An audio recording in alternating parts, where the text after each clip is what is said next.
Ito yung mga kaloys, yung sinabi ni Baste. Actually, karamihan sa mga sinabi niya ay Bisaya, pero i-translate natin to Tagalog mga kaloys. You have to take note na hindi lahat ng Bisaya ay nagpabudol kay Digong.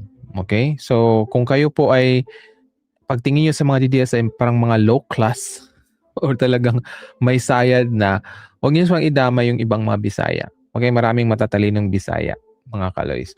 So, ito po ang sinabi ni Baste. This is not even a silent martial law. It is martial law without declaring it formally.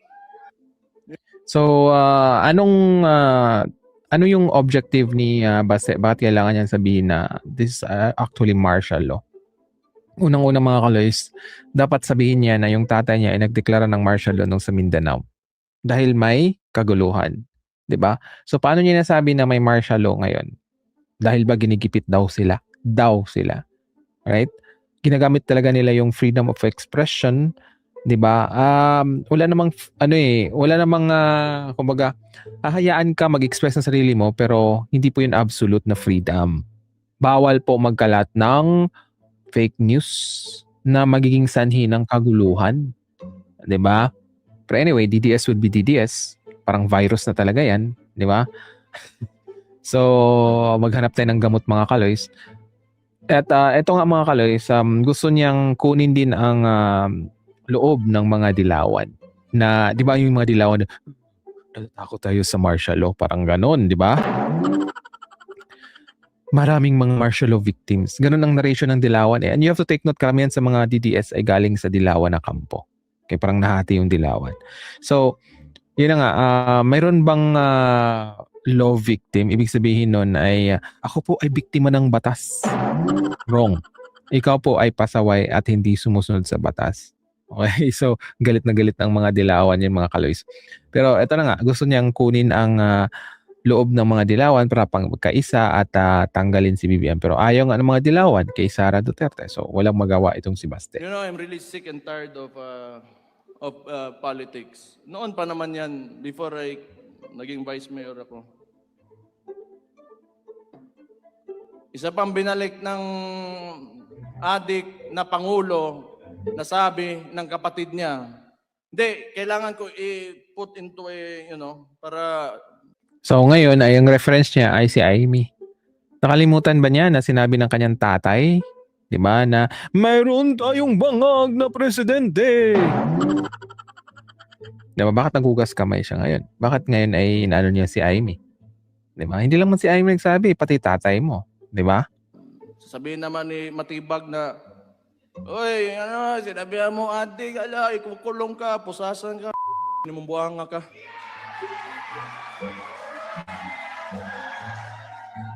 So ayan mga kaloys, ang daming mga props, okay? Itong parang scarf ay parang nagpapano ng syukran-syukran, di ba?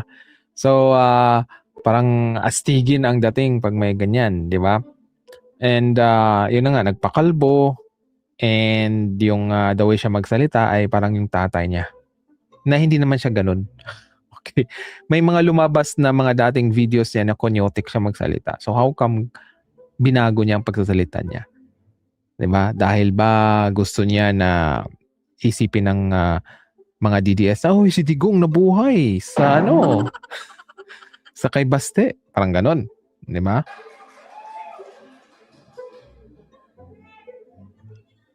Bisaya pa ni mo, Choy.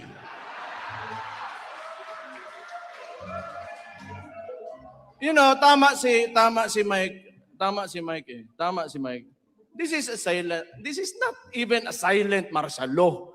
It is martial law without declaring it formally. Ang dami nang nakukulong, may mga kaso, and for what? Because they opposed, the actions of the administration. No, hindi po nag-o-oppose sila. Gumagawa po sila ng fake news para matanggal si BBM at may luklok ang yung kapatid na sabi ni Montulfo ay luka-luka. 'Di ba? Babaguhin talaga nilang narration mga kaloys. Wala, mga kaloys, kahit kung nasa gitna ka mga kaloys, hindi ka pro BBM, hindi ka pro Duterte, matitimbang mo siya eh. Bakit kinasuhan yung isa? Kasi may evidence eh. 'Di ba? Video pa talaga yung ebidensya ng pag-fake news, 'di ba? Kumbaga, yun yung mga sinasabi nila na wala namang mga ebidensya para lang magkagulo, right? Pero anyway, DDS will be DDS. Pero kung nasa gitna ka ha, malalaman mo kung tama or mali, okay? Yung ginawa.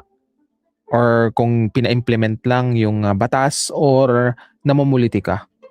'Di ba? Pero anyway, hindi natin kayang sabihin sa DDS, gumit na naman kayo. Tingnan nyo kung mali ba o tama. Hindi, kasi panatiko na sila eh.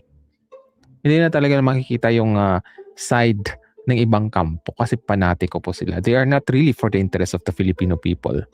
Okay, para po sila sa interest ng kanilang puon. Why is that so wrong? Kung ikaw presidente, that would be good information for you to fix your country. Because it could be right. It could be good for the country.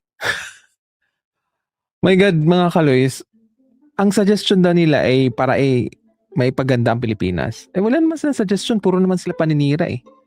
Hindi nga nila hindi nga sila masaya sa ginagawa ni BBM. Halimbawa, yung tinuloy yung bridge, 'di ba, doon sa Davao. 'Di ba? Ay, ayan na naman si BBM, inaangkin na naman. So, hindi mo talaga ma-satisfy ang utak ng mga DDS. Kasi for them, kung gagawa si BBM ng kagandahan, okay, may hinanakit sila. Kasi masasapawan yung kanilang puon.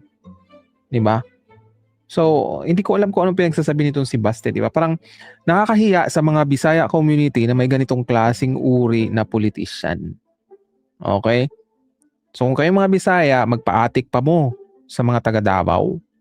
Gising. 'Di ba? Instead na i-address niya yung baha sa Davao na until now, okay, ay hindi masolusyonan kahit may 51 billion na yung kapatid niya dati. Wala, tahimik, 'di ba? Tapos sabihin ng mga DDS na, hindi, huhupa din yan. Pero na-damage na yung mga gagamitan nyo. 'Di ba? Ganun ba talaga kababaw yung mga taga Davao mag-isip? O takot lang kayo? 'Di ba? Kung takot kayo, dapat pro-BBM kayo. Okay?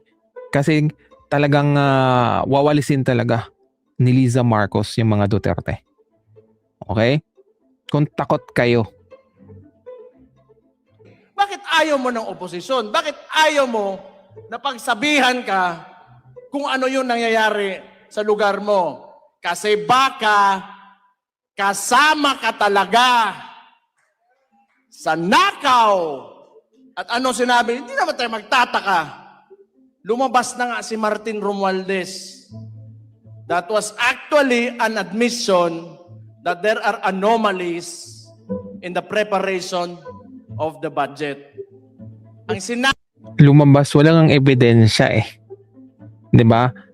Ang nakikita nga natin diyan yung sa final ng budget ay nandoon si Cheese at si Zaldico, wala si Martin. So paano niyo masasabi na si Martin? 'Di ba? Martin can explain kung saan galing ang kanyang wealth kasi dati naman siyang mayaman. Pero itong pamilya nila, ma-explain ba nila yung mga kulambo-kulambo, hindi maka-afford ng cake at gagamitin lang yung kanin na may candle, 'di ba? Hindi maka-afford ng mansyon at yung pinapakita ay yung lumang bahay. Because hindi nila kayang explain saan galing yung kanilang yaman. 'Di ba? Paano i-explain na pabalik-balik din sa Netherlands na pumunta ako doon, sobrang mahal talaga yung hotel, mga kaloys. 'Di ba? Sa Europe, Netherlands pinakamahal. Paano nila na-afford yun? Paano na-afford yung 150 million a month sa mga lawyers?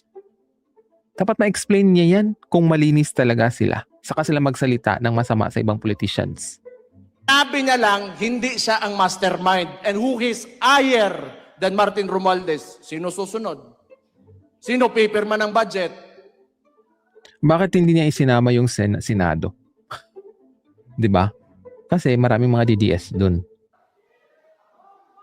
Ferdinand Bongbong Marcos Jr. Adik Bangag. Sabi ng kapatid niya. See? Bakit hindi mo isama yung tatay mo?